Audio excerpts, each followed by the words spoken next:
मेरे व्यूवर से अनुरोध है कि वो हमारे चैनल को सब्सक्राइब करके बेल आइकन को हिट ज़रूर करें। होश में आने के बाद भी निशी जो आँख खोले चुपचाप लेटी थी, कुछ मूवमेंट नहीं कर रही थी, मानो वो आँख खोलने के बाद भी बेहोशी है। जब डॉक्टर ने आकर उसका चेकअप किया, तो वो बहुत हैरान हो गई और इन्हीं हैरानी भरे भाव से वो बोली, "ये तो कोमा में चली गई है।" डॉक्टर ने जैसे ये बात बोली और उसकी ये बात वहीं पर खड़े वर्चस और वंश और मयंक ने सुनी, तो वो तीनों एकदम शॉक्ड हो जाते हैं। सबसे बड़ा झटका तो वर्चस्व को लगता है। वो बहुत ही हैरानी से निशी को देखता है, जो कि बेड पर एकदम सीधी लेटी थी। उसकी आंखें खुली थी, पर उन आंखों में ना कोई भाव था और ना ही कोई मूवमेंट। जिंदा लाश लग रही थी वो। वही वंश और मयंक की नज़र भी निसी पर टिक सी जाती है। साथ ही वंश ने डॉक्टर से बहुत ही हैरानी से कहा, ये अब क्या बोल रहे हैं डॉक्टर? कोमा? वंश के इस सवाल पर डॉक्टर ने कहा, हाँ कोमा।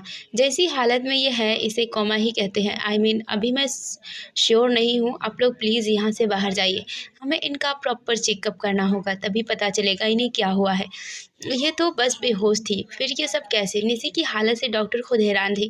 थोड़ी देर बाद वर्चस्व, वंश और मयंक तीनों ही वीआईपी रूम से बाहर दरवाजे के पास खड़े थे और अंदर निशी का चेकअप हो रहा था। वो तीनों ही खामोश थे। वर्चस्व के चेहरे के भाव तो ऐसे थे जिसे समझ पाना मुश्किल था। वह इस वक्त क्या सोच रहा है, या कुछ सोच भी रहा है, या बस खामोश है।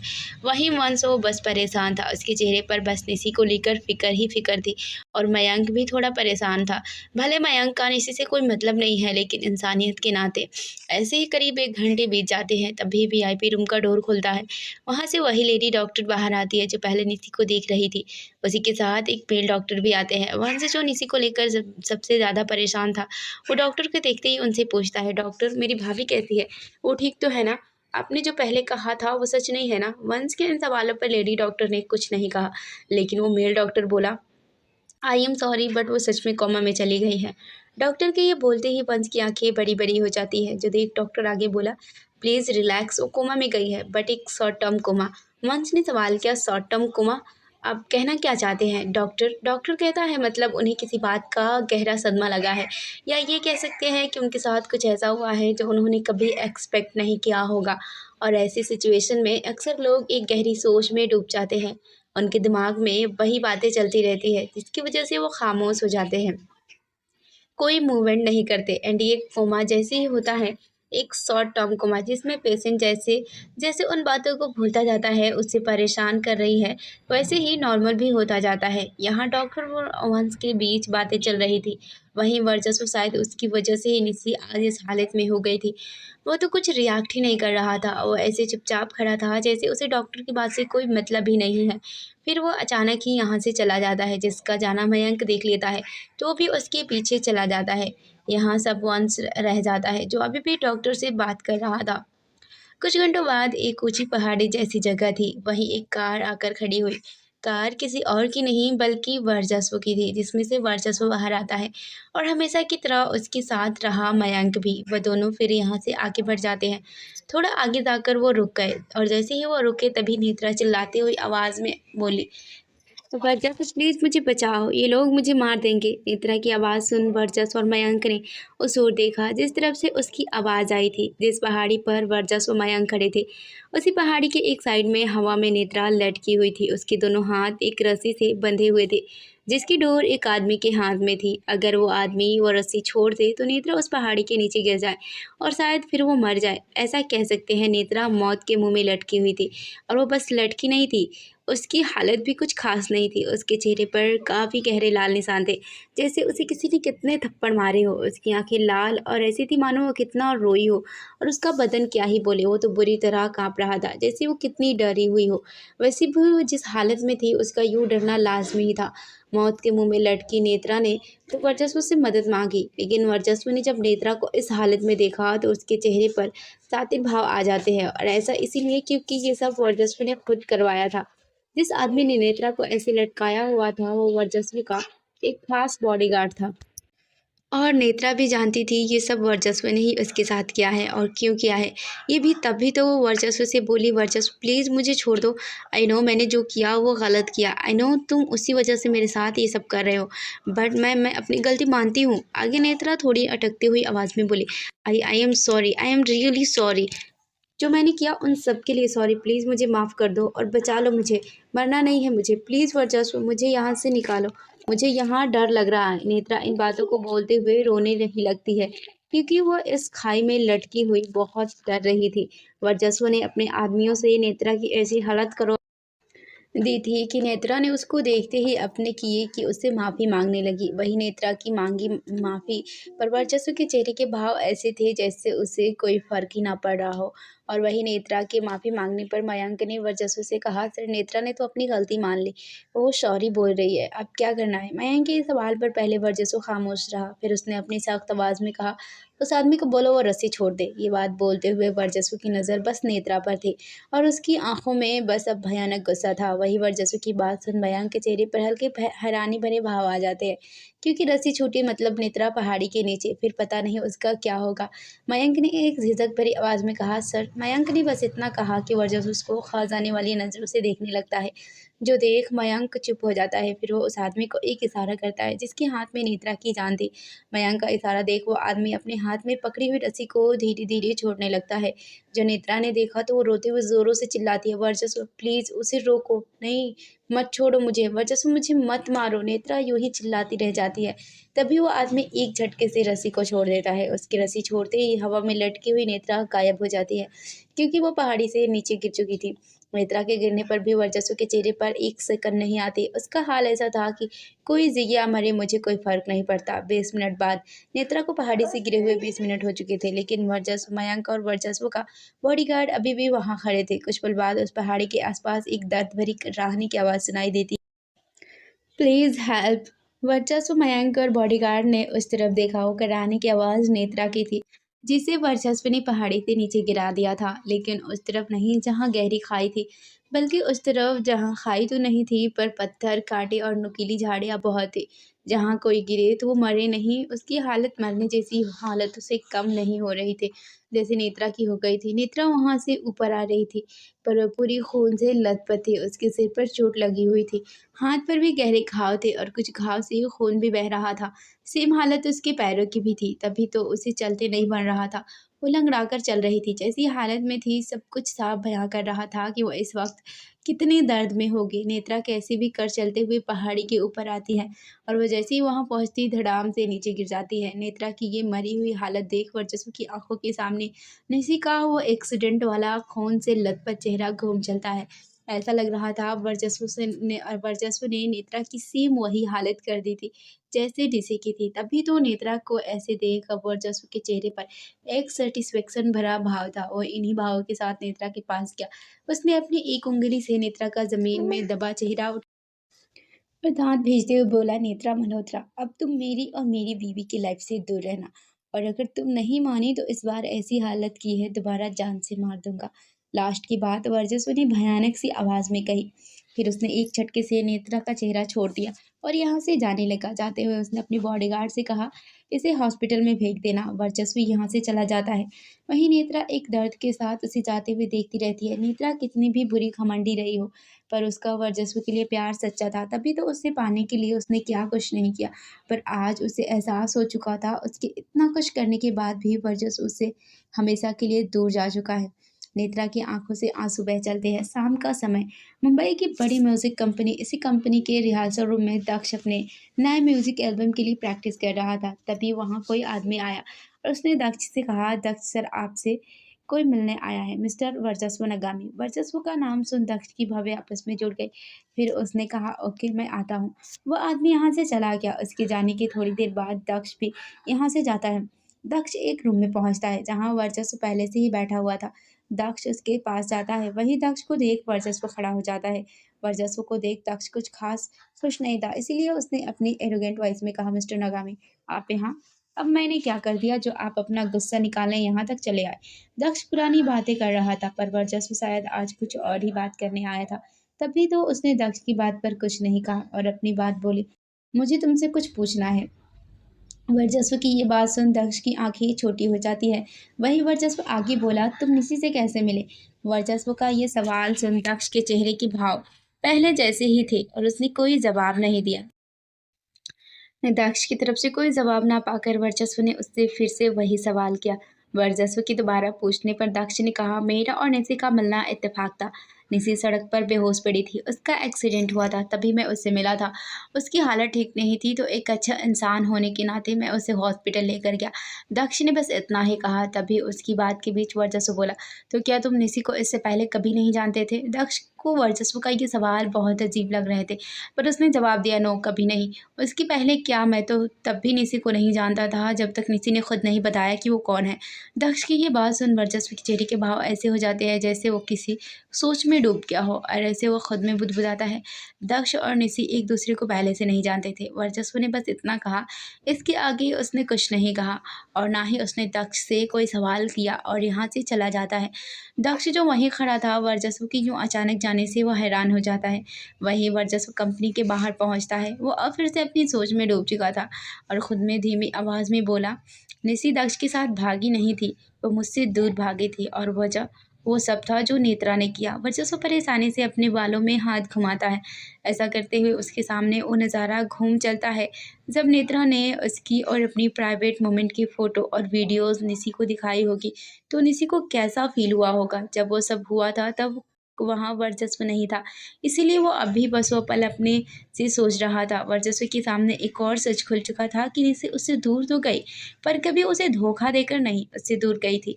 जो कि वर्चस्व अब तक यही सोच रहा था कि निसी ने दक्ष के साथ उसे धोखा दिया और भाग गई। दक्ष की बातों से वर्चस्व को पता चल चुका था कि वह आज तक निसी के बारे में गलत सोचता था। 2 साल पहले निसी ने उसे धोखा नहीं दिया था, और बस जो कुछ नेत्रा ने किया था उसकी वजह से उससे दूर चली गई थी। और जब से वर्चस्व को ये रियलाइज़ हुआ था, वो खामोश हो गया था। कोई नहीं समझ सकता था अब वर्चस्व क्या सोच रहा है, क्या करने वाला है। रात का समय, वर्चस्व हॉस्पिटल के वीआईपी रूम के बाहर डोर पर खड़ा था। डोर पर एक छोटा सा ग्लास था। उसी ग्लास के अंदर से रही निसी को देख रहा था, जो पहले की तरह हालत में ही थी, बस अब उसकी आंखें बंद थी। कुछ पल वर्चस्व यहीं खड़े उसे चुपचाप देखता है। फिर उसने धीरे से डोर खोला और रूम के अंदर गया। रूम के अंदर जाकर भी वर्चस्व निसी के पास नहीं गया, वो दूर से उसे देखता रहता है। उसने ऊपर से नीचे तक निसी को देखा, फिर अगले ही पल उसने अपनी आंखों को भींच लिया, मानो उसे निसी की यह हालत देखी ना जा रही हो। और जब वर्चस्व ने अपनी आंख भींची हुई आंख को खोला, तो वो अब धीरे कदमों से निसी के पास जाता है। निसी के पास पहुंच वर्चस्व वहीं रखी टेबल पर बैठ जाता है और निसी का हाथ पकड़ने लगता है। पर जैसे ही वर्चस्व ने निसी का हाथ पकड़ा, तभी पता नहीं वंश कहाँ से आ जाता है और वह निसी के हाथ से वर्चस्व का हाथ झटक देता है। वंश के ऐसा करने पर वर्चस्व सवाल भरे भाव से उसको देखता है। वहीं वंश भी वर्चस्व को ही देख रहा था, और वर्चस्व के चेहरे पर सवाल भरे भाव थे। वो देख गुस्से भरी आवाज़ में बोला, आप क्यों आए हैं भाई? आप निसी के पास? आप ही है ना जिसकी वजह से निसी आज इस हालत में है? भाई, आपने निसी के साथ आगे, वंश ने थोड़ा अटकती हुई आवाज़ में बोला, आपने निसी के साथ ज़बरदस्ती की और उसे मारा भी। आगे वंश चिल्लाते हुए बोला, आप ये सब कैसे कर सकते हैं भाई? आखिर ऐसी भी क्या नफ़रत थी भाई जो आपके अंदर निसी के लिए रहा? अब वंश ने इतना ही कहा था कि तभी उसकी बातों के बीच वर्चस्व जो चुपचाप उसकी बात सुन रहा था, वो अचानक ही उठकर रूम से बाहर जाने लगता है। वर्चस्व के ऐसा करने पर वंश अपनी बात भूल वर्चस्व को रोकता है। भाई, अब आप कहाँ जा रहे हैं? वर्चस्व ने वंश के इस सवाल पर भी कोई जवाब नहीं दिया और रूम से चला जाता है। जो देख वंश पहले हल्के अपने दांतों को भींच लेता है, फिर वो भी वर्चस्व के पीछे जाता है। वर्चस्व डॉक्टर के कैबिन में आता है और आते ही उसने डॉक्टर से सवाल किया, डॉक्टर, मेरी बीवी जल्दी से जल्द कब ठीक होगी? वो पहले की तरह नॉर्मल कैसे होगी? ये बातें वर्चस्व ने गुस्से में बोली। डॉक्टर जो अपनी कामों में लगी थी, वर्चस्व के अचानक आने और उसके इन सवालों से वो थोड़ा डर जाती है, पर उसने खुद को रिलैक्स किया। फिर वर्चस्व के सवाल पर बोले, मिस्टर नागामी, हमने पहले ही बताया है, आपकी वाइफ को किसी बात या किसी चीज़ की हो सकता है उसका गहरा सदमा लगा है, जिसकी वजह से वो इस तरह हो गई है। हम ट्रीटमेंट कर रहे हैं, बाकी हम कुछ नहीं कर सकते। उनके दिमाग से जब वो बातें निकल जाएंगी, वो नॉर्मल हो जाएंगी। डॉक्टर की इन बातों पर वर्चस्व ने फिर से अपनी गुस्से भरी आवाज़ में सवाल किया, तो कब तक वो नॉर्मल होगी? कब वो सब बातें भूलेगी? वर्चस्व के सवाल पर डॉक्टर बोली, ये मैं कैसे बता सकती हूँ, इसका कोई टाइम फिक्स नहीं है, बट हाँ, अगर वो खुश रहे तो वो जल्दी नॉर्मल हो सकती है। आई मीन, जैसे वो खुशनुमा माहौल में रहे या फिर उनके साथ कुछ ऐसी चीज़ें हो जिससे उन बातों को जल्द भूल जाए। बात वही है, जितना जल्दी उन बातों को भूल जाएगी उतना जल्दी वो नॉर्मल हो जाएगी। और जो मैं आपसे बता रही हूँ, ये सब ऐसे पेशेंट को ठीक करने में जल्दी मदद करता है। डॉक्टर की इन बातों को सुन वर्चस्व अब गुस्सा नहीं दिखा रहा था, बल्कि डॉक्टर की बात को बड़े ध्यान से सुन रहा था। वहीं वंश भी ये सब सुन रहा था, जो कि वर्चस्व के पीछे आया था। डॉक्टर से बात कर वर्चस्व यहाँ से भी चला जाता है। वो वापस वीआईपी रूम में जाता है जहाँ निसी थी। अब वर्चस्व ने ना निसी को देखा, ना उसकी हालत को। बस जाकर निसी की बाजू में लेट गया, फिर निसी को अपनी बाहों में भर लिया। निसी को अपनी बाहों में भरते ही वर्चस्व, जो पहले परेशान था, उसके चेहरे पर हल्के शांत भरे भाव आ जाते हैं। उसने हल्के हाथ से निसी के चेहरे को छुआ, फिर उसने अपने होंठ निसी के माथे पर रख दिए और वो यूं ही बुदबुदाता है, बेबी तुम्हें जल्द ही ठीक होना होगा। इसी बात के साथ वर्चस्व ने अपनी आंख बंद कर ली। वंश, जो जब से वर्चस्व के पीछे पीछे घूम रहा था, वो यहाँ भी उसके पीछे आता है। पर जब उसने वर्चस्व को निसी के साथ देखा, उसे निसी को अपनी बाहों में भर देखा, तो वो चुपचाप यहाँ से बाहर चला जाता है। अगले दिन दोपहर का समय, वर्चस्व का विला। वर्चस्व की कार उसके विला के सामने खड़ी हुई। उसमें से वर्चस्व निसी को अपनी बाहों में लेकर आता है। आज वर्चस्व निसी को हॉस्पिटल से डिस्चार्ज कराकर अपने विला वापस लेकर आ चुका था। हालांकि निसी की हालत अभी भी पहले जैसी ही थी। वर्चस्व निसी को अपनी गोद में लिए हुए विला के अंदर गया। फिर रूम में वर्चस्व अब जिस रूम में निसी को लेकर आया था, वो रूम दूसरा था, जहाँ ऐसी कोई भी याद या चीज़ नहीं थी जो निसी को पुरानी बातें याद दिलाए। शायद वर्चस्व वो सब करने की कोशिश कर रहा था जो डॉक्टर ने कहा था। रूम में लाकर वर्चस्व ने बहुत ही केयरफुली निसी को बेड पर बैठा दिया। फिर वो वार्डरोब से कुछ कंफर्टेबल कपड़े लाया और उन्हें निसी को पहनाने लगा, क्योंकि निसी अभी भी हॉस्पिटल के कपड़ों में थी। जब वर्चस्व ने निसी को कपड़े पहना दिए तो वो निसी के पास से हटने लगा। पर जैसे ही वर्चस्व हटा, बेड पर बिना किसी सहारे के बैठी निसी बेड से किसी सामान की तरह गिर जाती है। ये देख वर्चस्व हैरान हो जाता है। फिर उसने जल्दी से निसी को संभाला, उसे अपनी गोद में उठा लिया। पर ये सब करते हुए वर्चस्व के चेहरे के भाव ऐसे हो जाते हैं मानो उससे अब ये सब बर्दाश्त नहीं हो रहा हो। इन भावों से वर्चस्व ने निसी के चेहरे को देखा। उसके बिना जान के चेहरे को देख वर्चस्व की आंखों के सामने निसी का वो चेहरा घूम चलता है, जब वो बोलती थी, गुस्सा करती थी, लड़ाई करती थी, हमेशा नाक मुँह फुलाए घूमती थी। वो सब याद कर वर्चस्व निसी के चेहरे से मुँह मोड़ लेता है, जैसे वो इस तरह निसी को देख नहीं पा रहा हो। ऐसे ही वर्चस्व ने निसी को इस बेड पर बिठाया और उसे बेड के सिरहाने के सहारे टिका दिया, ताकि वो अब गिरे नहीं। तभी यहाँ वंश आया और उसके साथ ही कुछ लोग भी थे, जिनके हाथ में बस बड़े छोटे हर तरह के पांडा टेडी बेयर थे। ये देख वर्चस्व की भावें आपस में जुड़ गई और उसने वंश से सवाल किया, वंश ये सब क्या है? वंश ने एक बड़ा पांडा अपने हाथ में पकड़े हुए कहा, भाई ये सब मैं निसी के लिए लेकर आया हूँ, उसे ये बहुत पसंद है। शायद इन्हें देख निसी खुश हो जाए और वो कुछ रिएक्ट करे जैसा डॉक्टर ने कहा था। वंश ने अपनी ये बातें बोली, फिर वो बड़ा पांडा लिए हुए निसी के पास पहुंच गया। वहीं वर्चस्व वंश की बात सुन अपनी सोच में डूब गया। पहले भी वंश निसी के लिए ऐसे ही एक पांडा टेडी बेयर लेकर आया था। तब निसी उस पांडा को लेकर सोती थी। वो सब याद कर वर्चस्व वंश को नहीं रोकता, क्योंकि उसे लगता है वंश सही कर रहा है। वंश पांडा को लिए हुए निसी से बड़े प्यार से बोला, बेबी सी, मैं तुम्हारे लिए क्या लेकर आया हूँ, तुम्हारा फेवरेट पांडा टेडी बेयर। तुम्हें पसंद है ना? देखो मैं एक नहीं बहुत सारा लाया हूँ। वंश ऐसे ही प्यारी प्यारी बातें करता है, इस उम्मीद में कि निसी कुछ रिएक्ट करेगी। पर निसी रिएक्ट करना तो दूर, वो अपनी आंखों की पलकों तक को नहीं झपकाती है। निसी का कुछ रिस्पॉन्स ना पाकर वंश का चेहरा उदास हो जाता है। वहीं वर्चस्व, जो ये सब देख रहा था, शायद वो भी ये उम्मीद लगाया था कि वंश जो कर रहा है उससे निसी कुछ रिएक्ट करेगी। पर निसी तो पहले जैसी ही थी। ये देख वर्चस्व के चेहरे का रंग उड़ जाता है। फिर वो यहाँ से चला जाता है। वर्चस्व अपने स्टडी रूम में आता है और वहाँ सब सामान इधर उधर फेंकने लगता है। उसकी आंखों के सामने बार बार निसी का बेजान चेहरा आ रहा था, जो फेंक कर अपनी बेचैनी को कम करने की कोशिश कर रहा था, जो कि उसे परेशान कर रहा था। एक अजीब सी बेचैनी हो रही थी उसे, और वो सब सामान फेंक कर अपनी परेशानी बेचैनी को कम करने की कोशिश कर रहा था। रात का समय, वर्चस्व बेजान से निसी को अपनी बाहों में लेकर लेटा हुआ था। उसकी नज़रें निसी के चेहरे पर टिकी हुई थी। आज वर्चस्व की नज़रों में अजीब सा खालीपन था, मानो अपना सब कुछ खो चुका हो। निसी के चेहरे को देखते हुए वर्चस्व ने धीमी आवाज़ में कहा, नफ़रत बहुत देखी तुमने मेरी, अब बारी मोहब्बत की है। एक बार तुम ठीक हो जाओ, तब तुम्हें बताऊंगा कि कितना पागल हूँ मैं तुम्हारे लिए। जो भी तुम मेरे बारे में सोचती हो, सब झूठ साबित कर दूंगा। वर्चस्व ने ये बातें कही और वो खामोश हो गया। उसने और कसकर निसी को अपनी बाहों में भर लिया, लेकिन उसकी नज़र अभी भी निसी के चेहरे से हट नहीं रही थी। आधी रात का समय, रेड वाइन क्लब, इसी क्लब में नेत्रा बैठी हुई थी और वो वाइन पर वाइन पिए जा रही थी, जिसकी वजह से वो बहुत नशे में थी। पर इतने नशे के बाद भी उसके चेहरे पर एक दर्द था, एक ऐसा दर्द जो वही समझ सकता है जिसे अपना प्यार नहीं मिलता है। नशे नशे में रही नेत्रा अपनी नशीली आवाज़ में अपने पास बैठे दोस्त से बोली, शोभित, आई लव हिम मेरे दिल के अंदर तक। बट उसने मुझे छोड़ दिया। नहीं, छोड़ा भी नहीं, बल्कि मार पीट कर अपनी और अपनी वाइफ की लाइफ से मुझे फेंक दिया। क्या मैं इतनी बुरी थी? डोंट लव मी, मैं इतनी भी बुरी नहीं थी। अपने प्यार के लिए कौन नहीं लड़ता है, मैंने भी वही किया। नेत्रा नशे में रही ये सब बोले जा रही थी और उसकी ये बातें सुन शोभित अपनी आंखें रोल कर देता है। साथ ही बोला, नेत्रा, पहले तुम ये पीना बंद करो। हॉस्पिटल से भाग कर आई हो, चोट अभी भी तुम्हारे सर पर लगी है। दवाई पीने की जगह तुम दारू पी रही हो। रुक जाओ अब, और ये अपनी बातें भी बंद करो। जो हुआ भूल जाओ। कैसे भूल जाऊँ? नहीं भूल सकती मैं उसे। फिर से पाना है मुझे उसे। मैं हार नहीं मानूंगी। ये बातें नेत्रा ने कही, वो भी एक जुनून भरी आवाज़ में, और इसी के साथ उसने एक और ग्लास वाइन पी लिया।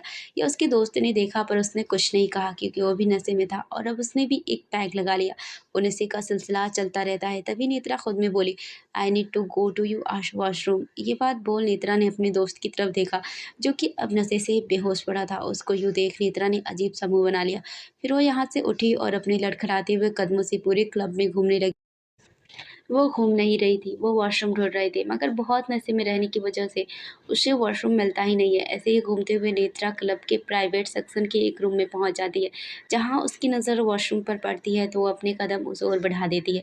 पर नेत्रा उस वॉशरूम के अंदर जाती तभी वॉशरूम का गेट खुला और उसके अंदर से एक आदमी बाहर निकलता है। किसी लड़की को अपने रूप में देख उस आदमी का चेहरा सख्त पड़ गया। वहीं नेत्रा ने उस आदमी को देखा तो उससे लिपट गई और बोली, तुम मुझे मिल गए। नेत्रा ने काफ़ी ज़ोर से उस आदमी को हक किया था, जो शायद उस आदमी को अच्छा लगा। तभी तो उसने भी नेत्रा को हक कर लिया और अगले ही पल वो नेत्रा के होठों को चूमने लगा, जिस पर नेत्रा ने कोई रोक टोक नहीं की, बल्कि वो उस आदमी के ऊपर कूद जाती है और उसके वेस्ट के इर्द गिर्द अपने पैर लपेट लेती है।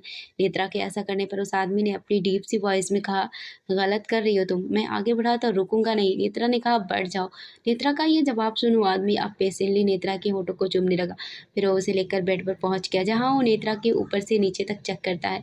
नेत्रा ने एक ब्लैक कलर की मिनी ड्रेस पहनी हुई थी, जिसमें वो काफ़ी हॉट लग रही थी। नेत्रा को यूँ देख उस आदमी की आंखों में लस्ट आ जाता है। वो नेत्रा के ऊपर आ जाता है, उसके नेक, कॉलर बोन, क्लीवेज को चूमने लगता है। फिर उसने नेत्रा की ड्रेस की जिप खोली और उसकी ड्रेस को उतारने लगा। ऐसे ही उसने नेत्रा के सारे कपड़े उतार दिए। नेत्रा उसके सामने नेक्ड रहती है। नेत्रा का फिगर काफ़ी सेक्सी था, जो उस आदमी को बहुत अट्रैक्ट कर रहा था। वो नेत्रा के बदन को सेक्सुअल तरीके से छूने लगता है। फिर वो नेत्रा के ब्रेस्ट पर चूमने लगता है, उन्हें अपने हाथों से प्रेस करने लगता है। नेत्रा आह भरने लगती है। उसकी ये आवाज़ उस आदमी को और बेकाबू कर देती है। उसके ब्रेस्ट को अपने मुंह में भर लेता है। वो आगे बढ़ा, वो नेत्रा के सेंसिटिव पार्ट को अपने हाथों से छूता है, सहलाता है। उसने अपने होंठ वहाँ भी रख दिए, वहाँ बाइट और सक करता है। फिर वो बोला, तुम तो रेडी हो गई हो। वो आदमी अपने कपड़े उतारने लगता है। नेत्रा की नज़र उस पर ही टिकी हुई थी। उस आदमी की मस्कुलर और परफेक्ट बॉडी देख नेत्रा बेकाबू हो जाती है। उसे बेड पर खींच लेती है, उसके ऊपर बैठ जाती है और उसकी बॉडी को चूमने लगती है और इस आदमी के हर पार्ट को अपने हाथों से छूती है। कुछ पल बाद बोली, तुम भी रेडी हो गए हो। नेत्रा ऐसे ही उस आदमी के हर पार्ट को अपनी बॉडी में एंटर कर देती है। ऐसा करने पर उसे दर्द का एहसास हुआ तो वो अपने होठों को चबाने लगती है, फिर अपनी बॉडी को ऊपर नीचे मूव करने लगती है। नेत्रा को ये करते देख उस आदमी ने कहा, ये तुम क्या कर रही हो? नेत्रा अभी दर्द में थी। वो धीमी आवाज़ में बोली, प्यार कर रही हूँ। नेत्रा ने उस आदमी के दोनों हाथ पकड़े और उन्हें अपने ब्रेस्ट पर रख दिए। उसके हाथ को अपने ब्रेस्ट पर प्रेस करने लगती है। अब उस आदमी ने कुछ नहीं कहा। थोड़ी देर बाद नेत्रा हाँफती हुई बोली, मुझे दर्द हो रहा है और मैं थक भी गई हूँ। नेत्रा उस आदमी के चेस्ट पर लेट जाती है। वो आदमी नेत्रा के कान को चूमते हुए बोला, बेबी अभी तो बस शुरू हुआ है। उस आदमी ने नेत्रा की कमर अपनी मुट्ठी में भरा, उसको बेड पर पटक उसके ऊपर आ गया। अब वो नेत्रा की बॉडी में तेजी से एंटर करता है। दर्द में नेत्रा जोर से चिल्लाती है। वो आदमी नेत्रा के साथ इंटीमेट होने लगता है। जब नेत्रा को तेज दर्द का एहसास हुआ, उसे सकती हुई बोली, बस अब रुक जाओ, बहुत दर्द हो। आदमी ने कहा था ना, मैं आगे बढ़ा तो रुकूंगा नहीं, अब रोती रहो, मुझे फ़र्क नहीं पड़ता। उस आदमी ने नेत्रा के दोनों पैर अपने शोल्डर पर रख के फिर दोगुनी तेज़ी से नेत्रा के साथ इंटीमेट होने लगता है। नेत्रा रोने लगती है। उसकी रोने की आवाज़ पूरे रूम में गूंजने लगती है, पर बढ़ते समय के साथ उसकी रोने की आवाज़ आहों में बदल जाती है। आह डू मोर। नेत्रा उस आदमी के साथ एंजॉय करने लगती है। अगले दिन नेत्रा और उस आदमी दोनों ने रात भर अच्छे पल बिताए। जब दोनों ही एक दूसरे से सेटिस्फाई हो गए तो दोनों एक दूसरे की बाहों में ही सो गए। अब सुबह हो चली थी, लेकिन रात की तरह ही वो दोनों अभी भी एक दूसरे की बाहों की आगोश में समाये हुए थे और सो रहे थे। कुछ पल बाद नेत्रा की नींद टूटती है। उसने अपनी आंखें खोली तो उसकी आंखों के सामने उस आदमी का चेहरा था। रात में नशे में नेत्रा ने उस आदमी को बेहद प्यार किया, लेकिन अब जब होश में उसने उस आदमी को देखा, उसका चेहरा देखा और उसने अपने इतनी करीब देखा तो नेत्रा के होश उड़ जाते हैं। नेत्रा बड़ी बड़ी आंखें करके धीमी आवाज में बोली, ये दक्ष मेरे पास क्या कर रहा है? नेत्रा ने जिस आदमी के साथ नाइट स्पेंड किया था वो दक्ष था, जो कि आप लोग पहले ही समझ गए थे। पूर्णिमा का चांद का चेहरा दक्ष को देख नेत्रा बहुत हैरान हो जाती है। फिर वो फटाक से दक्ष से दूर हो जाती है, क्योंकि वो दक्ष को हक करके जो लेटी थी। नेत्रा जैसे ही दक्ष से दूर हुई उसे एक और झटका लगता है। उसने देखा कि उसके बदन पर एक भी कपड़ा नहीं है और उसके बदन पर हर जगह बाइट किसेस के निशान थे। ये देखते ही नेत्रा ने खुद को ब्लैंकेट में छिपा लिया। फिर वो एक बार दक्ष की तरफ देखती है, जो कि अभी भी सो रहा था। फिर अपनी हालत को ऐसे सब देख नेत्रा को समझते देर नहीं लगती कि उसकी और दक्ष के बीच क्या हुआ है। नेत्रा अपना सिर पकड़ लेती है और नेत्रा ने जो किया वो नशे में किया था, इसलिए होश में आकर उसका इस तरह रिएक्ट करना लाजमी था। थोड़ी देर बाद दक्ष जो चैन से सो रहा था उसकी भी नींद टूटती है। उसने भी आंख खोली तो उसकी नज़र नेत्रा पर पड़ी, जो खुद को ब्लैंकेट में छिपाकर चुपचाप बैठी हुई थी और उसके चेहरे पर परेशानी भरे भाव थे। दक्ष ने नेत्रा को देखा तो उसने कुछ रिएक्ट नहीं किया, मानो उसके लिए नेत्रा को इस वक्त अपने पास देखना कोई बड़ी बात नहीं थी। दक्ष बेड से उठा, वो फर्श पर पड़े अपने कपड़े उठाकर पहनने लगा। साथ ही उसने नेत्रा के कपड़े भी उठाए और उसके पास रख दिए। तभी नेत्रा बोली, क्यों, क्या तुमने मेरे साथ ये सब? नेत्रा की ये बात सुन दक्ष ने कहा, मैंने कुछ नहीं जानबूझकर किया है। कल रात मैंने ड्रिंक की हुई थी एंड शायद तुमने भी, जिसकी वजह से ये सब हो गया। तुम ये कपड़े पहन लो, हमें यहाँ से निकलना है। दक्ष की ये बात सुनकर नेत्रा के चेहरे पर सवाल भरे भाव आ जाते हैं, जो देख दक्ष आगे बोला, अब तुम मेरे साथ रहोगी, अब तुम सिर्फ मेरी हो। दक्ष ने जैसे ये बात बोली नेत्रा चिल्ला उठती है, व्हाट? नेत्रा इतना शौक तब नहीं हुई थी जब उसे पता चला कि उसने दक्ष के साथ रात गुजारी है, जितना वो दक्ष की ये बात सुनकर हो जाती है। वही नेत्रा के ऐसे चिल्लाने पर दक्ष फिर से बोला, ऐसे क्या चिल्ला रही हो, हमारे बीच सब कुछ हुआ है एंड मैं वैसा लड़का नहीं हूँ जो हर लड़की के साथ ये सब करे। मैंने तुम्हारे साथ नाइट स्पेंड किया है, अब तुम मेरी हो और तुम ही मेरी लाइफ पार्टनर बनोगी। दक्ष जो भी बातें बोल रहा था उसे साफ पता चल रहा था कि वो अब नेत्रा को नहीं छोड़ेगा। वही नेत्रा को लगता है दक्ष उस पर ज़बरदस्ती थोप रहा है, इसलिए वो गुस्से से बोली, क्या बोले जा रहे हो तुम? मैं कोई तुम्हारी नहीं हूँ, हमारे बीच जो हुआ वो बस एक्सीडेंट जैसा है और कुछ नहीं। और मैं कोई वो मासूम भोली भाली लड़की नहीं हूँ जो तुम ये एक रात गुजारने पर मेरे पीछे पड़ जाओगे, मुझे कंट्रोल करोगे तो मैं तुम्हारे नीचे दब जाऊंगी। मैं नेत्रा मल्होत्रा हूँ, जिसे अपने लिए लड़ना आता है। नेत्रा गुस्सा हुई तो वो कुछ ज़्यादा ही हाइपर हो जाती है। वो ब्लैंकेट पकड़े हुए बेड से उठती है और यहाँ से जाने लगती है। तभी दक्ष ने उसका हाथ पकड़ लिया। दक्ष के हाथ पकड़ने पर गुस्से में रही नेत्रा तलमला जाती है और वो दक्ष के गाल पर एक जोरदार थप्पड़ मार देती है। साथ ही बोली, मैंने कहा था ना, तुम मुझे कंट्रोल नहीं कर सकते। नेत्रा फिर से यहाँ से जाने लगी। दक्ष ने फिर से उसका हाथ पकड़ लिया, लेकिन इस बार नेत्रा कुछ करते उससे पहले ही दक्ष ने अपने होंठ नेत्रा के होठों पर रख दिए। वो नेत्रा के होठों को जबरदस्ती चूमने लगता है। नेत्रा ने छूटने की कोशिश की तो दक्ष ने नेत्रा के होठों पर जोर से बाइट कर दिया, जिसके चलते नेत्रा थोड़ी शांत पड़ जाती है। साथ ही वो दर्द में दक्ष की बाजुओं को कसकर पकड़ लेती है। नेत्रा ने दक्ष के बाजुओं को पकड़ा तो उसने जो अपने ऊपर ब्लैंकेट लपेट रखा था और अपने हाथ से पकड़ रखा था, उसके बदन से नीचे गिर जाता है, जिसका एहसास नेत्रा को जल्द हो जाता है। पर दक्ष उसको कुछ करने नहीं देता। वो नेत्रा को उसकी कमर से उठा लेता है, फिर उसे लेकर बेड पर पहुंच जाता है। बेड पर पहुंच उसने अपनी पैंट उतारी और नेत्रा तो पहले ही नेक्ट थी। वो बिना किसी वार्निंग के उसकी बॉडी में एंटर कर जाता है। साथ ही बोला, अब पूरे होश में हम दोनों के बीच ये सब हो रहा है, अब मान जाओ कि तुम सिर्फ मेरी हो। दक्ष की इस बात पर नेत्रा ने उसको गुस्से से देखा और फिर उसके गाल पर एक जोरदार थप्पड़ मार दिया। साथ ही दांत भींचते हुए बोली, कभी नहीं, वर्चस्व का विला। निशि की हालत में आज भी कोई सुधार नहीं हुआ था, जिस पर वंश ने आज फिर एक कोशिश की निशि को खुश करने की। वंश ने आज निशि के सारे फेवरेट खाने की चीज़ बनवाए हुए थे। पूरा डाइनिंग टेबल निशि के मनपसंद फूड से भरा हुआ था। ऐसा लग रहा था जैसे कोई पार्टी हो। उसी डाइनिंग टेबल पर एक चेयर पर वंश बैठा हुआ था, एक पर वर्चस्व और एक पर निशि टिक कर बैठी हुई थी, जिसे वर्चस्व यहाँ लेकर आया था। इतना सब करने के बाद वर्चस्व और वंश की नज़र निशि पर टिकी हुई थी कि शायद ये सब देख निशि कुछ रिएक्ट करे। निशि का हाल पहले जैसा ही था, जो देख वर्चस्व का चेहरा सख्त पड़ने लगता है।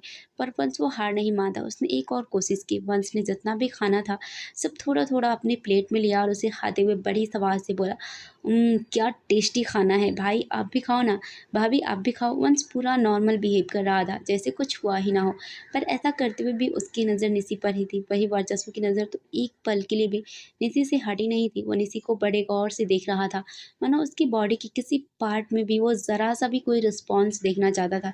पर निसी अभी भी सेम रहती है। वंश की एक और कोशिश नाकाम होती है, कोशिश वंश की नाकाम होती है और हारा हुआ वर्चस्व को महसूस होता है। वो यहाँ से उठकर चला जाता है। उसे फिर से गुस्सा आने लगता है। उसकी आंखों के सामने आज फिर निसी का बेजान सा चेहरा घूमने लगता है। वो सब सामान को इधर उधर फेंकने लगता है। ऐसा लग रहा था जो हो रहा है और वर्चस्व से बर्दाश्त नहीं हो रहा। निसी को खुश करने की वंश की कोशिश जारी रहती है। धीरे धीरे वर्चस्व ने भी कुछ कोशिश की, लेकिन कुछ भी करना निसी पर कोई असर नहीं करता। वो बेजान सी हालत में ही रहती है। ऐसे ही दिन बीतते जाते हैं और हो जाता है 1 महीना। 1 महीने के बाद 1 महीने बीत चुके थे, लेकिन सब कुछ वैसा था जैसे 1 महीने पहले थे। निसी आज भी खामोश थी और उसका खामोश रहना कहीं न कहीं अंदर ही अंदर वर्चस्व को तोड़ रहा था। वो दिखाता नहीं था, लेकिन उसे फ़र्क पड़ रहा था। ऐसा लग रहा था निसी के खामोश होते ही सब कुछ रुक सा गया है। देखते हैं अब आगे क्या होता है। वर्चस्व का बिला वर्चस्व हॉल में बैठा हुआ था, तभी बाहर से वंश आता है। उसके पीछे एक लड़की भी आती है। जब उस लड़की की नज़र वर्चस्व पर पड़ी तो डोर से ही भागती हुई वर्चस्व के पास पहुंचती है। वो वर्चस्व को साइड से हल्का सा हक कर अपनी प्यारी सी वॉइस में बोली, भाई मैं आ गई। किसी लड़की के अचानक आने पर वर्चस्व के चेहरे पर थोड़ी हैरानी भरे भाव आ जाते हैं, पर जब उसने उस लड़की के चेहरे को देखा तो उसका चेहरा सख्त पड़ गया और अपनी सख्त वॉइस में बोला, मिस्टी तुम यहाँ। वर्चस्व के चेहरे के सख्त भाव देख मिस्टी जितनी प्यार से वर्चस्व को हक की थी, उतने ही डर से वो वर्चस्व से अलग हो जाती है। पर वो वर्चस्व के सवाल पर कुछ कहती तभी वंश बोल उठता है, भाई मिस्टी आज ही बेंगलोर से आई है और मेंशन पर कोई नहीं है, इसलिए मैं उसे यहाँ लेकर आ गया। आप प्लीज़ मेरी तरह अब मिस्टी को भी मत भगा देना। ये बात बोल वंश मासूम सा चेहरा बना लेता है। उसी के साथ मिस्टी भी भोलू सा चेहरा बना लेती है। वैसे वर्चस्व को इनकी ये एक्टिंग कभी पसंद नहीं आई, पर उसने उन दोनों से कुछ नहीं कहा और अब बस धीरे से हामिद सिर हिला देता है, जो देख वंश और मिस्टी दोनों के चेहरे खिल उठते हैं और वो दोनों अगले ही पल यहाँ से चले जाते हैं, ये सोचकर कि कहीं वर्चस्व का फैसला ना बदल जाए। वंश मिस्टी को ऊपर लेकर आता है उसका रूम दिखाने के लिए। तभी उसे मिस्टी बोली, वंश तुमने मुझे बताया था निसी वापस आ गई है, वो भाई के साथ रहती है, फिर वो कहाँ है, कहीं दिख क्यों नहीं रही है। मिस्टी के इस सवाल पर वंश के चेहरे का रंग उड़ जाता है। आखिर वो क्या बताए, निसी क्यों नहीं दिख रही है। वंश खामोश था। तभी मिस्टी फिर बोली, वंश बताओ निसी कहाँ है, तुम नहीं बताओगे तो मैं उसे ढूंढ लेती हूँ। मैडम से बहुत सी शिकायतें करनी है मुझे। वंश ने कुछ नहीं कहा तो मिस्टी खुद ही निसी को ढूंढने लगी। वो एक रूम का डोर खोलती है और इत्तेफाक से वो रूम वर्चस्व निसी का ही था, जहाँ अभी निसी बेड पर चुपचाप लेटी हुई थी। उसकी आंखें बंद थी। इसी को ये देख मिस्टी का मुंह फुल जाता है। वो खुद में बोली, ये तो सो रही है, अभी बताती हूँ। मिस्टी रूम के अंदर चली जाती है। वहीं वंश मिस्टी के पीछे आता है। मिस्टी मेरी बात सुनो सुनो। वंश मिस्टी को निसी की हालत का सच बताना चाहता था, पर मिस्टी ने वंश की कोई बात नहीं सुनी और निसी के पास पहुंच जाती है, उसे उठाने लगती है। मिस्टी ने 1-2 बार निसी को उठाया, वो नहीं उठी। मिस्टी के चेहरे पर सवाल भरे भाव आ गए। फिर उसने निसी को आवाज़ लगाया, निसी की बच्ची उठो, इतने टाइम बाद हम मिल रहे हैं और तुम सो रही हो। मिस्टी ने अब निसी को आवाज़ लगाई तो जिस निसी की आंखें अभी तक जो बंद थी वो खुल जाती है और अगले ही पल वो खुद उठकर बैठ जाती है। जब मिस्टी ने देखा तो वो ज़ोरों से निसी को हक कर लेती है। मिस्टी ने निसी को हक किया तो निसी ने भी उसे हक कर लिया। साथ ही धीमी आवाज़ में बोली, मिस्टी। निसी के हक करने से और उसके मुँह से अपना नाम सुन मिस्टी बहुत खुश थी, लेकिन किसी के होश उड़े हुए थे और वो था वंश, जो मिस्टी के पीछे आया था मिस्टी को देखने। महीने भर खामोश रही निसी ने रिएक्ट किया क्या बोली भी। उसने मिस्टी को हक करके उसे प्यार भी दिखाया। मिस्टी नहीं जानती थी निसी पहले किस हालत में थी, इसीलिए वो इन सब से बस खुश थी। लेकिन वंश जिसने ये सब देखा, जिसने देखा खामोश रही निसी बोल रही है, मतलब वो नॉर्मल हो चुकी है, ये थोड़ा वंश को सदमे देने जैसा लगता है। तभी तो उसके होश उड़ जाते हैं, लेकिन अगले ही पल उसके चेहरे पर चमक आ जाती है और इन्हीं भाव के साथ वो रूम से बड़ी तेजी से निकला। वंश तेज कदमों से चलते हुए नीचे हॉल में आता है, जहाँ वर्चस्व था, और उसने वर्चस्व से कहा, भाई निसी ने बस निसी का नाम लिया। फिर वो थोड़ी सांस लेने लगा, क्योंकि निसी को होश में देख खुशी के मारे वो सांस लेना ही भूल गया था। वही जिस तरह वंश ने निसी का नाम लिया, उससे वर्चस्व के चेहरे पर परेशानी भरे भाव आ जाते हैं। साथ ही वो बोला, निसी क्या हुआ वंश, निसी को वो ठीक तो है। वर्चस्व शायद निसी के लिए इतना परेशान हो जाता है कि वो वंश के अब कुछ बोलने का वेट ही नहीं करता और यहाँ से जाने लगता है। तभी वंश अपने होठों पर बड़ी स्माइल लाते हुए बोला, भाई निसी निसी ठीक हो गई है, वो बोलने लगी है, वो नॉर्मल हो गई है। वंश की इन बातों को सुन यहाँ से जाते हुए वर्चस्व के कदम रुक गए। अब उसकी हालत भी ऐसी थी जैसे कुछ पल पहले वंश की थी। जब वो सेंस में आया तो वो ऊपर अपने रूम की तरफ भागता है। उसके पीछे वंश भी जाता है। रूम में पहुंच वर्चस्व ने देखा निस्सी बेड पर चुपचाप बैठी हुई थी। उसी के पास मिस्टी बैठी हुई थी जो चप्पड़ चप्पड़ बस बोले जा रही थी। ये सब देख साफ पता चल रहा था कि मिस्टी निसी से बात कर रही है और निसी उसकी बातों को सुन रही है। वर्चस्व तेज कदमों से चलते हुए निसी के पास जाता है। वर्चस्व को देख मिस्टी जो निसी के पास बैठी थी उठ जाती है। वहीं अब वर्चस्व निसी के पास बैठ जाता है। फिर वह निसी के गाल पर अपने हाथ रखकर धीमी आवाज में बोला, निसी तुम ठीक हो? कैसा फील कर तुम अभी मतलब तुम ठीक हो? तुम ठीक फ़ील कर रही हो? वर्चस्व पता नहीं क्या बोले जा रहा था। वर्चस्व निसी से बात करने की कोशिश करने लगता है, पर अगले ही पल उसे एक बड़ा झटका लगता है क्योंकि निसी उसकी बात का कोई रिस्पॉन्स नहीं देती है, ना कुछ रिएक्ट करती है। उसकी आँखों की पलकें झपकना बंद हो चुकी थी। निसी सेम उस हालत में हो जाती है, जैसे 1 महीने से है। निसी को फिर से अपनी पुरानी हालत में देख वंश को भी झटका लगता है। अब वो भी निसी के पास आया। उसने निसी का नाम पुकारा, निसी, निसी कुछ रिएक्ट नहीं करती है। वर्चस्व और वंश की ऐसी हालत हो जाती है जैसे दोनों के पैरों तले ज़मीन खिसक गई। वंश ने हैरानी भरे भाव से कहा, ये कैसे हो सकता है? अभी तो निसी बिल्कुल नॉर्मल हो चुकी थी। उसने बात भी करी। मैंने सब कुछ अपनी आँखों से देखा था। फिर वो वापस कैसे खामोश हो सकती है? वंश ये सब बोले जा रहा था। वहीं वर्चस्व वंश की इन बातों को सुन निसी की आँखों में देखता है, जो कि वैसे ही बेजान सी थी। ना कोई भाव, ना कोई इमोशन। कुछ पल वर्चस्व निसी की आँखों में देखता रहता है। फिर अचानक ही वो निसी से दूर हो गया और फिर रूम से ही चला जाता है। भाई, ये आवाज़ लगाते हुए वंश भी उसके साथ जाता है। निसी, वर्चस्व, वंश, इनके बीच क्या हो रहा है? मिस्टी कुछ जानती ही नहीं, इसीलिए अब वो भी हैरान थी। रूम से निकल वर्चस्व कॉरिडोर पर बनी बालकनी के पास आकर खड़ा हो जाता है। वो खामोशी से ऊपर खुले आसमान को देखने लगता है। वहीं वर्चस्व को यूँ खामोश देख उसके साथ रहे वंश ने कहा, भाई मुझे लगता है हमें निसी को हॉस्पिटल ले जाना चाहिए। वो ठीक थी, फिर अचानक फिर से कैसे वो ऐसी हो गई? ऐसे तो वो कभी ठीक नहीं होगी। वंश ने जैसे ये बात बोली, वर्चस्व जो खामोश खड़ा था आसमान में देख रहा था, वो वंश की तरफ देखता है और बोला, ओ ठीक है वंश, उसे कुछ नहीं हुआ है, वो बस मुझे देखकर खामोश हो गई। ऐसे बन गई जैसे उसकी बॉडी में सोल ही ना हो। वर्चस्व की ये बात सुन वंश हैरान हो जाता है। वैसे ही बोला, व्हाट, आपको देखकर खामोश हो गई? मतलब निसी नाटक कर रही है बीमार होने का? आई डोंट नो, बट अब वो मुझे देखकर ही खामोश हुई है। ये बात वर्चस्व ने कही, जिस पर वंश ने फिर कहा, निसी ऐसे कब तक रहेगी भाई? वंश के इस सवाल पर वर्चस्व एक सोच में डूब गया और यूं ही उसने कहा, ज़्यादा नहीं, उसे अब अपना नाटक बंद करना होगा, उसे मुझसे बात करनी होगी। वर्चस्व को किसी सोच में डूबा देख वंश ने उससे फिर से सवाल किया, आप क्या सोच रहे हैं भाई? आप कुछ करने वाले हैं क्या? वंश के अब सवाल करने पर वर्चस्व ने कोई जवाब नहीं दिया। दक्ष का फ्लैट। नेत्रा अपना लगेज लिए हुए दक्ष के फ्लैट के अंदर जाती है, फिर हॉल में पहुंचती है जहाँ दक्ष सामने ही खड़ा था और उसके चेहरे पर सातिर भाव थे। दक्ष के चेहरे के ये भाव देख नेत्रा गुस्से से आग बबूला हो उठती है। वो दक्ष के पास गई और गुस्से भरी आवाज़ में बोली, तुम्हारी वजह से डैड ने मुझे घर से निकाल दिया। अब तो तुम बहुत खुश होगे। दक्ष अपनी एक आईब्रो ऊंची करते हुए टीजिंग टोन में बोला, हाँ बहुत। दक्ष के ऐसा बोलने पर गुस्से में रही नेत्रा खिसिया जाती है और वो दक्ष के पैर पर अपनी ऊंची हील की सैंडल से मार देती है। नेत्रा ने मारा दक्ष के पैर पर, लेकिन वो खुद ही गिरने लगती है। तभी दक्ष ने उसका हाथ पकड़ लिया, फिर उसे अपने करीब खींच उसकी कमर में अपने हाथों की कसन मजबूत करते हुए अब की रूड वॉइस में बोला, तुम्हें कितनी बार कहा ये सब मत किया करो, अभी गिर जाती तुम और मेरा बेबी हर्ट हो जाता तो। नेत्रा दक्ष से दूर होने की कोशिश करती हुई बोली, यही बेबी है सारे फसाद की जड़। एक बार ये बच्चा हो जाए, इसे तुम्हारे मुंह पर मारकर यहाँ से बहुत दूर चली जाऊंगी, जहाँ मुझे तुम्हारी ये गंदी शक्ल कभी ना देखनी पड़े। दक्ष के साथ रात गुजारने के कुछ ही दिन बाद नेत्रा प्रेग्नेंट हो जाती है। वैसे तो वो अबॉर्शन करवा रही थी, लेकिन उससे पहले ही दक्ष को नेत्रा की प्रेगनेंसी के बारे में पता चल जाता है। वो अपनी बीवी को बचा लेता है, साथ ही वो अपने नेत्रा और उसकी प्रेगनेंसी के बारे में नेत्रा के डैड को बता देता है। नेत्रा के डैड तो नेत्रा ने जो वर्चस्व निसी के साथ किया था उसी की वजह से उससे गुस्सा थे। फिर उसका ये प्रेग्नेंट होना, वो गुस्से से नेत्रा को घर से निकाल देते हैं, जिसकी वजह से आज नेत्रा दक्ष के पास आई है, उसके पास रहने, और बस गुस्से से उस पर फटे जा रही है। नेत्रा गुस्सा दिखा रही थी, वही दक्ष ने अब उसके गुस्से को इग्नोर कर दिया और उसे अपनी गोद में उठा लिया, फिर यहाँ से ले जाने लगा। दक्ष के ऐसा करने पर नेत्रा उसके चेस्ट पे मारने लगती है, जिसका दक्ष पर कोई फर्क नहीं पड़ता।